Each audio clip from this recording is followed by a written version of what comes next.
Si tu veux réussir ton devoir sur l'information chiffrée, je te propose un joli exercice d'entraînement sur les évolutions. Alors, le thème, c'est Berthe qui achète une voiture neuve, 25 400 euros, et après une année d'utilisation, elle voudrait bien la revendre. Alors, la valeur d'une voiture neuve baisse de 35% après une année d'utilisation. Donc, à quel prix Berthe peut-elle espérer vendre sa voiture? Alors, pour calculer le prix de la voiture avec une baisse de 35%, on va commencer par déterminer le coefficient multiplicateur associé à une baisse de 35%.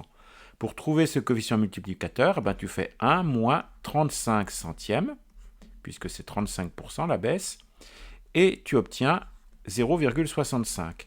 Le coefficient multiplicateur associé à une baisse de 35%, c'est 0,65.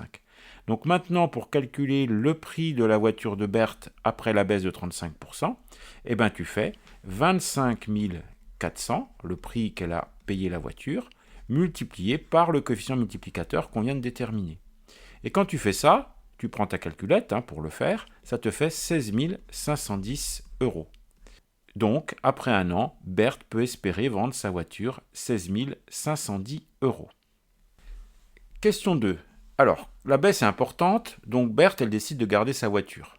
Alors, on te dit qu'après avoir perdu 35% de sa valeur la première année, la voiture, elle perd ensuite chaque année 15% de sa valeur.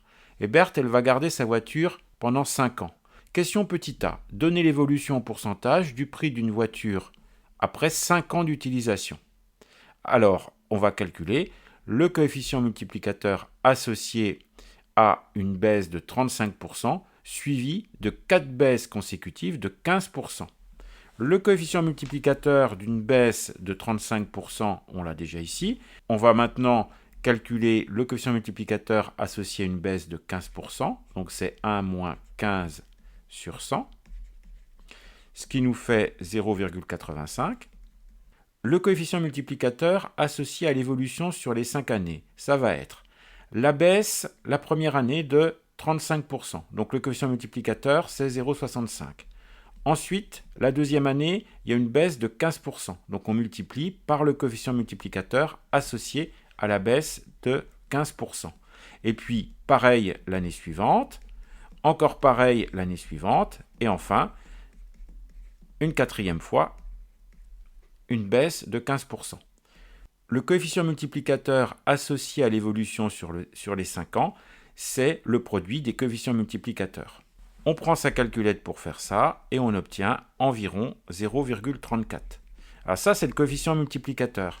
Tu vois, dans la question, on te demande de donner l'évolution en pourcentage. Donc il faut retrouver à quel taux d'évolution 0,34 correspond. Pour trouver le taux d'évolution associé au coefficient multiplicateur 0,34, on va faire 0,34 moins 1. Et 0,34 moins 1, ça fait moins 0,66, c'est-à-dire moins 66 centièmes. Donc on peut dire qu'après 5 ans, le prix d'une voiture a baissé d'environ 66%. Question petit b. À quel prix Berthe peut-elle espérer vendre sa voiture au bout de 5 ans? On va reprendre notre coefficient multiplicateur qui est ici. Alors ça fait environ 0,34. Donc si on veut un maximum de précision, il faut mieux retaper sur la calculette 0,65 fois 0,4, etc., multiplié par le prix initial de la voiture de Berthe, c'est-à-dire par 25 400. Et quand tu tapes tout ça sur ta calculette, 0,65, etc., fois 25 400, tu arrives à un résultat de 8 618 euros environ. 8 618 euros environ.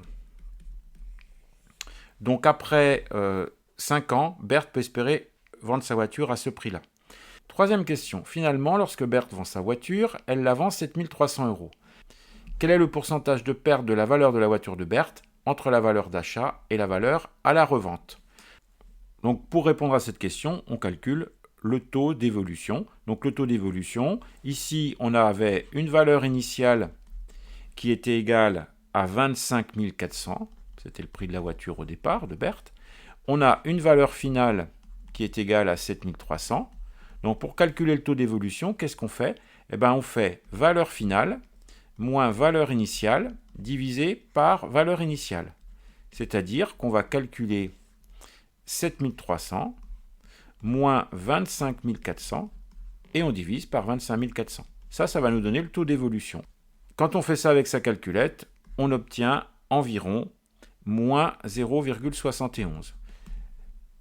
Ce qui signifie bien, que le pourcentage de perte de la valeur de la voiture de Berthe est d'environ 71%.